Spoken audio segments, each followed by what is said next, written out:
মার্কিন president Donald Trump যখন তার নিজস্ব সোশ্যাল মিডিয়া প্ল্যাটফর্ম ট্রুথ সোশ্যালে ভেনেজুয়েলান প্রেসিডেন্ট নিকোলা মাদুরোকে স্ত্রীসহ আটকের নাটকীয় ঘোষণা দেন, তখন বিশ্বজুড়ে বিস্ময় তৈরি হয়। এখন জানা যাচ্ছে ওই অভিযানের পরিকল্পনা এবং প্রস্তুতি ছিল কয়েক মাস ধরে। খুবই সাহসী ও জটিল অভিযান চালিয়ে মাদুরোকে বন্দী করেছে মার্কিন সামরিক বাহিনী। সংশ্লিষ্ট সূত্রের তথ্য মতে মার্কিন সেনাবাহিনীর ডেল্টা ফোর্স সহ বিশেষায়িত কমান্ডোরা এই অভিযানের জন্য মাদুরোর সুরক্ষিত বাসভবনের একটি নকল তৈরি করে মাসের পর মাস সেখানে অনুশীলন করেছিলেন। আগস্ট মাস থেকেই মার্কিন গোয়েন্দা সংস্থার একটি বিশেষ দল ভেনেজুয়েলায় অবস্থান করে মাদুরোর জীবনযাত্রার নিখুঁত তথ্য সংগ্রহ করছিল।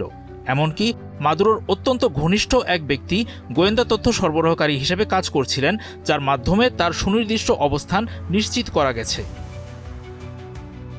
প্রেসিডেন্ট ট্রাম্প 4 দিন আগেই অভিযানের সবুজ সংকেত দিয়েছিলেন, তবে আবহাওয়া প্রতিকূল থাকায় সময় কিছুটা পিছিয়ে দেওয়া হয়। অবশেষে শুক্রবার রাত 10:46 তিনি অপারেশন অ্যাবসলিউট রিজলভের চূড়ান্ত অনুমোদন দেন। ফ্লোরিডার মার এ লাগো ক্লাবে বসে ট্রাম্প তার উপদেষ্টাদের সঙ্গে নিয়ে অভিযানের লাইভ স্ট্রিম দেখেছেন।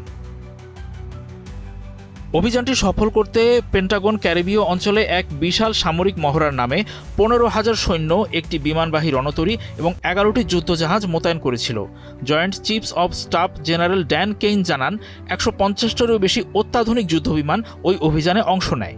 শুক্রবার গভীর রাতে মার্কিন বিমান বাহিনী কারাকাসের আকাশ প্রতিরক্ষা ব্যবস্থাগুলো ধ্বংস করতে লক্ষ্যভেদী হামলা চালায়, যেন স্পেশাল ফোর্সের হেলিকপ্টারগুলো সৈন্যদের নিয়ে নিরাপদে পৌঁছাতে পারে।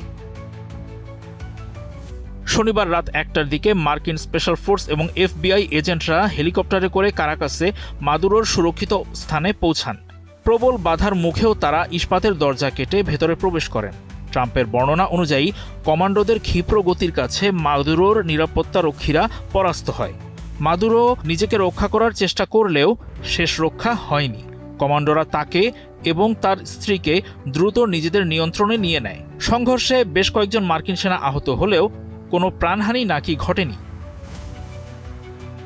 রাত 3:20 মধ্যে কমান্ডোরা মাদুরো দম্পতিকে নিয়ে ভেনেজুয়েলার আকাশসীমা পাড়ি দেয়। তখনও মার্কিন সামরিক বাহিনীর সদস্যদের বেশ কিছু আত্মরক্ষামূলক সংঘর্ষে পড়তে হয়।